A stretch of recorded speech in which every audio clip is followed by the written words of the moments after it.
Does this look like sunny hot Australia? Or this? Or even that? Oh, it just started raining. I mean, look at this mush out here, right? And especially now, I really need the energy.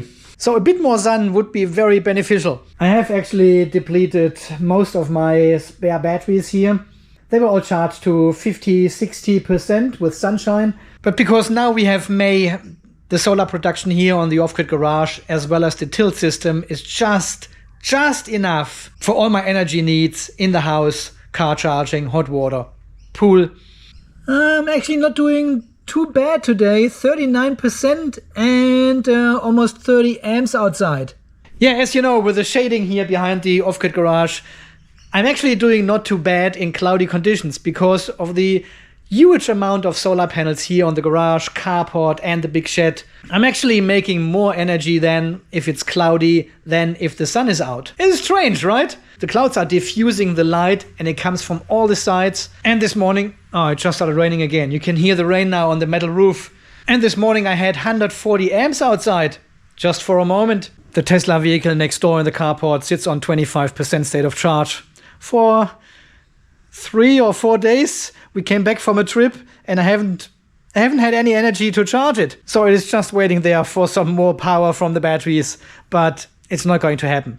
So I really need to increase my production during fall and winter, at least for the next 3 months or so. May, June, July, yeah. So June, of course, provides the lowest generation. 21st of June will be the solstice for you again. I mean, you in the Northern Hemisphere. And from that moment on, I'm a happy person again because our days will get longer again. But until then, it's another 6 or 7 weeks, 7, 8 weeks even. So I need to find some more solar generation for the next couple of weeks. So for today, I have consumed 7.4 kilowatt hours and generated 17.8. That's not too bad for this weather. Yesterday, 22 used, 21 only generated. The day before, 19. The day before that, 37, 18. And this is exactly one of these days when I just connect one of the spare batteries and suck up this stored solar energy then. I think this solar energy here is still from summer. It's a couple of months old. I hope it's not past its due date. All these batteries are all completely depleted. I've got only the QSO battery with 230 ampere hours and the EEL battery box, but both of them are only charged to a 50–60% state of charge. But so far I totally managed with this stored solar energy and I haven't used any grid power for hot water or for charging the vehicle. So that's good. But I'm also testing here the version 2 of the 100 Pace BMS. And to test it out, I need to fully recharge the Frankenstein battery. I'm 80% there, but now the Jaguar battery is empty as well. I've got no spare energy to fully charge this battery and keep testing this second version of the 100 Pace BMS. So guys, anyway, welcome back to the off-grid garage here in mush weather Australia. It just rained again here. It's still raining. It's a bit of drizzling. Everything is wet. Not great, because I have to work outside, I have to install more solar. And where do we install more solar here in the off-grid garage during winter?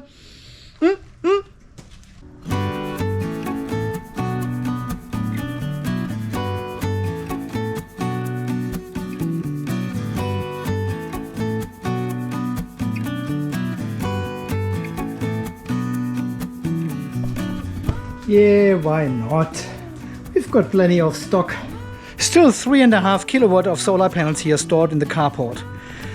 Man, we have to set them up and use them. They are not producing any energy in here, right? Nothing. All right, there it is. There's our winter scene. And this is pure north facing, so perfect for here in Australia. I don't know why this one is so crooked here. Yeah, that's much better. I still got my 4mm solar cable here in the gutter, there in the lawn, and have the connections lying over there. So I just need to connect these panels to this cable. And this cable connects to the solar charge controller over there at the Powerwall 2.1.5.7. Yes, that's how many upgrades we had with this Powerwall. So, and with this additional solar energy from the pull fence system, I can then charge all my spare and test and auxiliary batteries here. I've got the Xia, the 3 kilowatts Xia inverter, so I can plug in extension cables back to the house, run the dishwasher from it. Or we can also use the Phoenix inverter here, running from these batteries and this power wall, and act as a generator for our Multi-Plus. So I can then perfectly charge the vehicle from this system as well. And this should give me enough power. This is now 250 times 6, 1.5. I was first, 1.5 kilowatt peak. This is the absolute peak of these panels. They are probably, I don't know, 10 years old or something. So they won't have the full 250 watts anymore. But regardless what it is, I'll take it. Okay, I've got my cables already here from last year. This is like a Y cable, so I can parallel 2 strings. And this will give us around 80 to 90 volts of DC, so 3 in a row. The temporary permanent winter solution. As every year, right? For the last 3 years or something, I had these panels here at the pool fence. Now, I've got full permission from the local government for my wife. I told her it's just a temporary setup, as every year. I said, babe, if you want to have a hot shower in the night, we have to set up these panels here and charge these batteries. Otherwise, there will be no hot water. So she was very quickly convinced that we need these panels here at the pool fence. And we are not using the pool anyway over winter, so it doesn't really matter how it looks from the back. And I can remove these panels already in August again. So it's only May, June, July. I'll show you this interesting data from last year and the year before after we have connected these panels there. Okay, let's get these. So,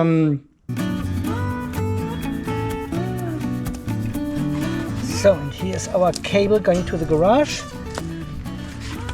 This was all nicely protected during summer and needs to go all the way to here. So, and geez, as always, we have to be mindful about the MC4 connectors, yeah? Ah, there's one clip's broken. Okay, I have to replace this one at some stage here. So this male one is the positive. This one is the negative. But we are looking at it from a production side, so we are coming from the solar panels.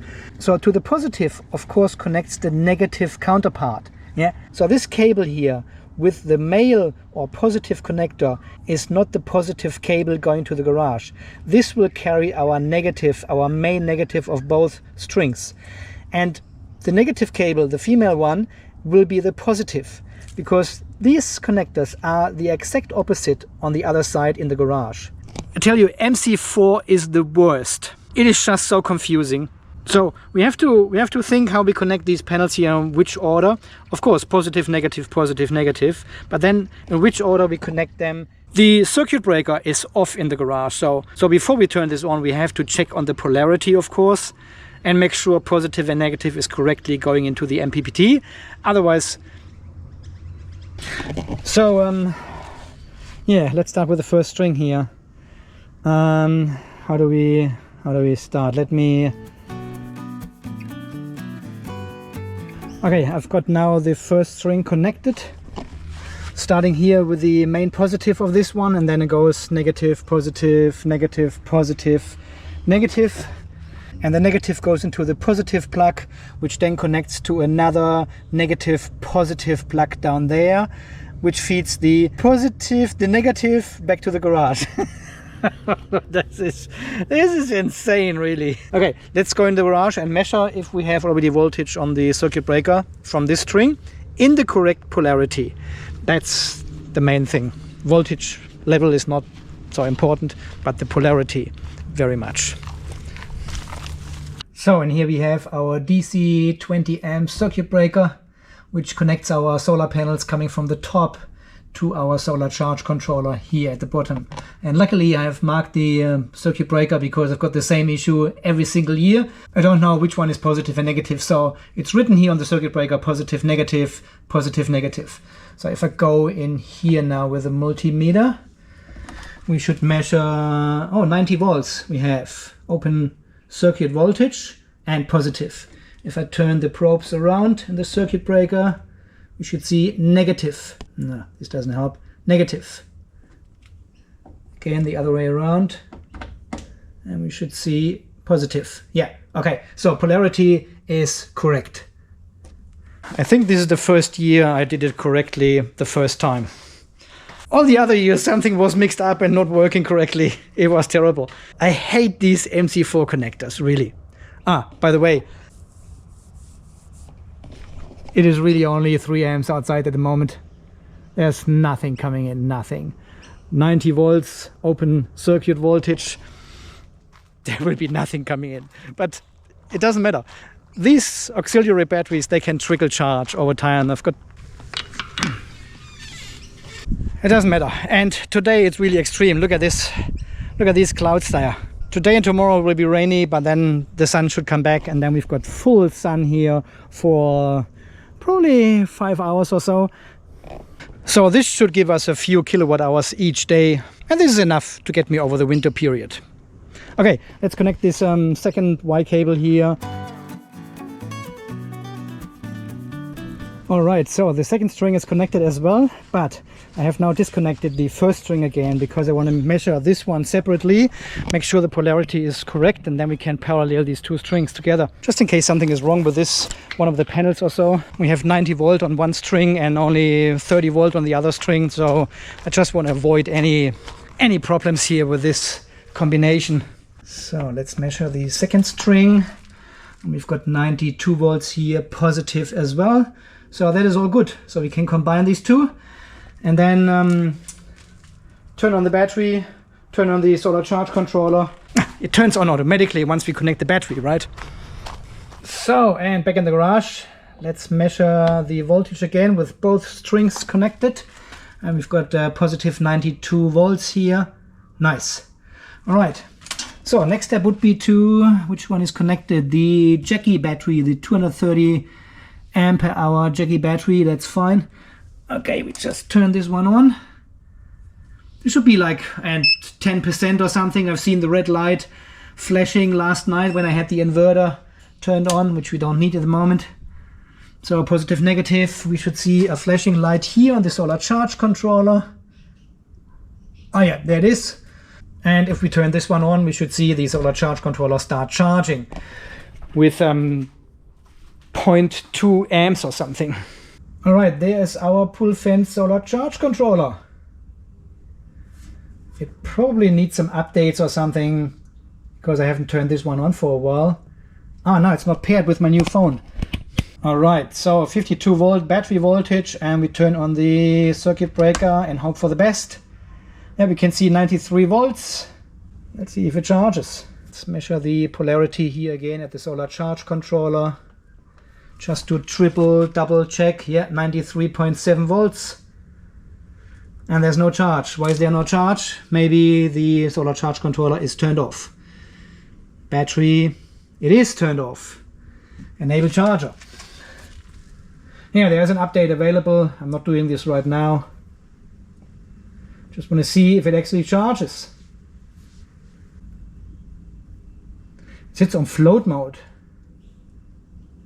Battery. 48 volt, 35 amps, BMS controlled. Ah, reset. There's no BMS here at the moment. Okay.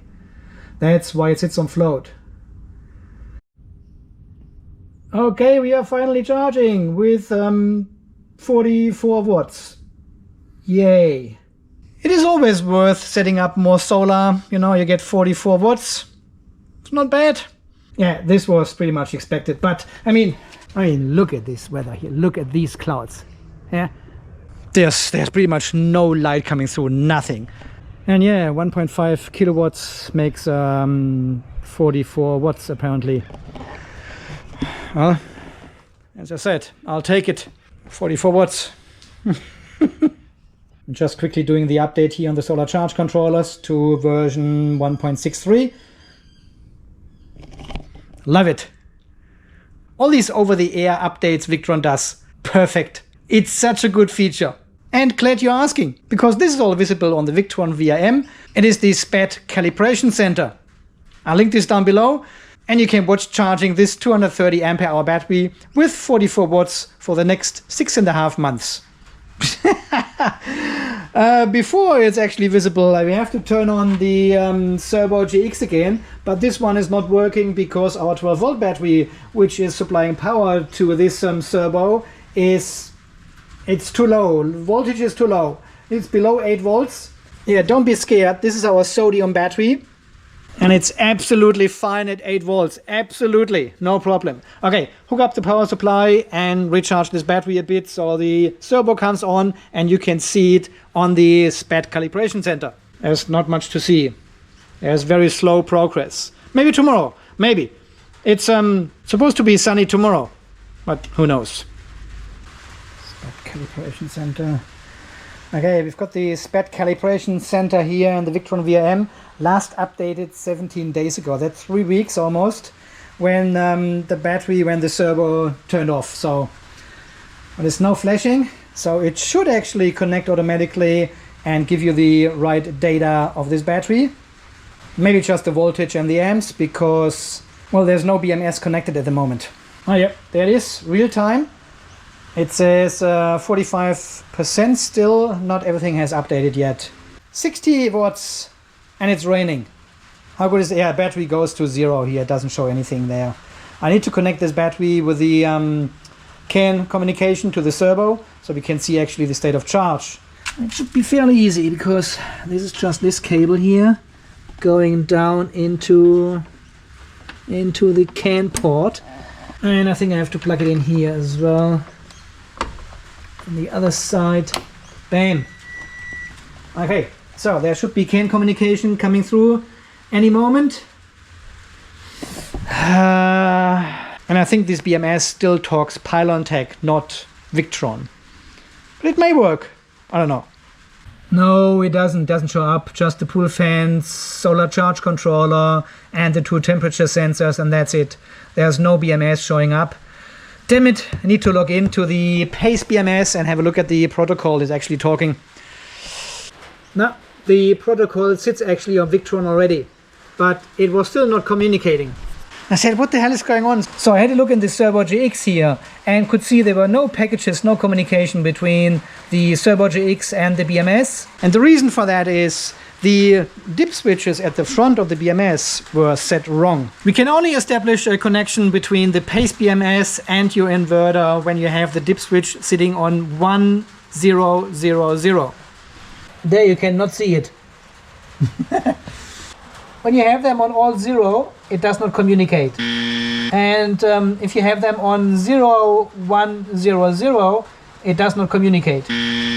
So the BMS was actually set up as a slave to the top battery, which was the master at some point. And of course, as a slave, it doesn't communicate to your inverter. So it needs to be the master, and the master is 1000.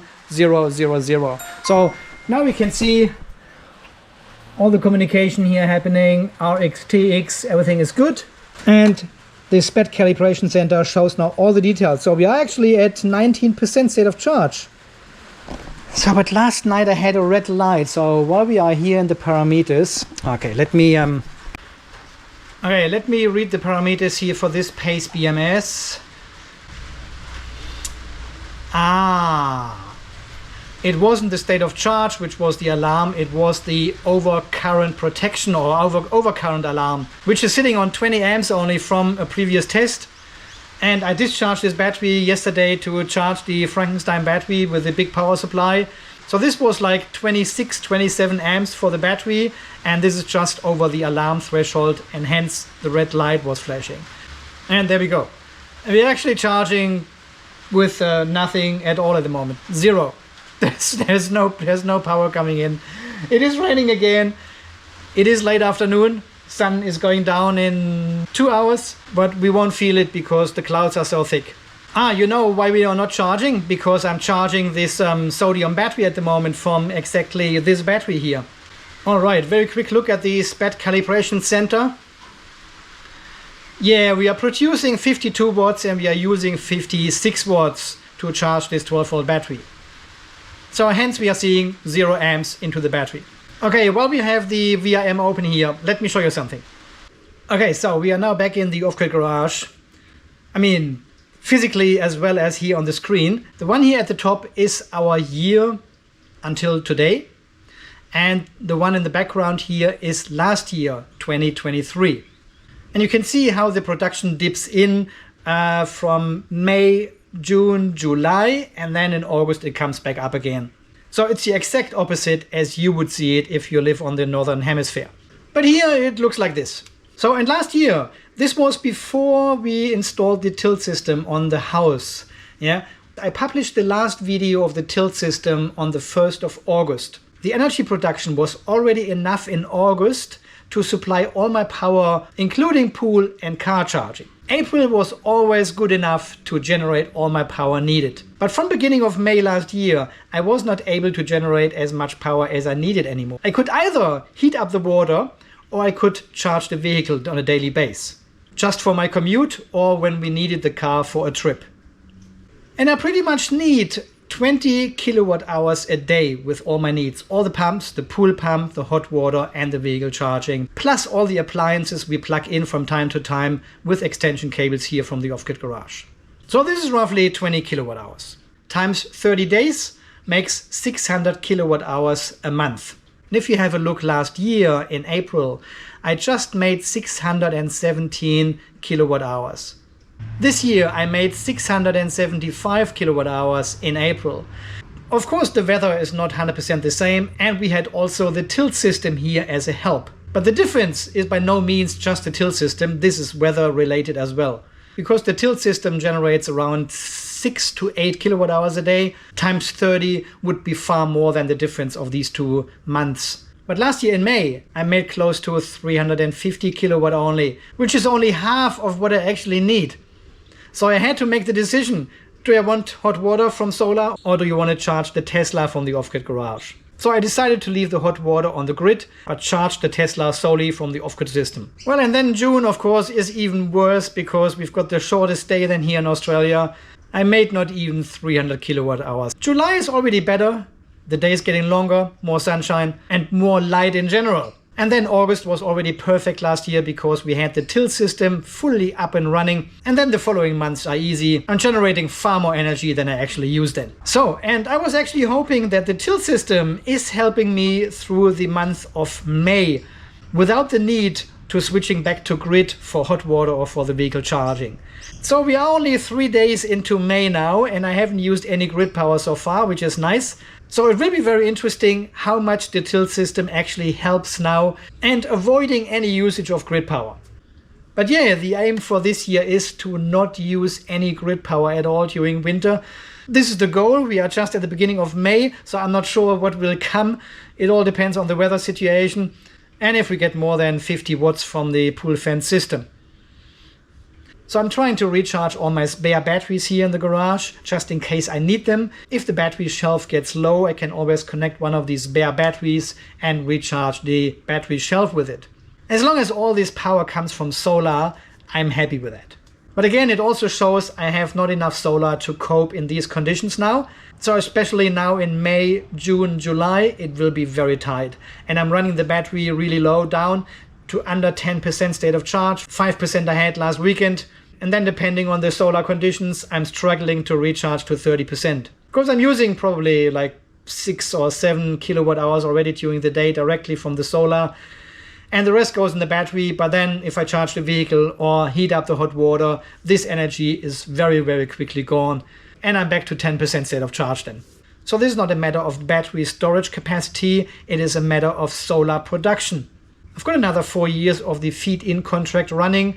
And then I can connect the 5 kilowatt system on top of the house here to the off-grid garage, which generates at the moment around 15 kilowatt hours in these conditions. And this gives me all the power I need, so I don't need any more than.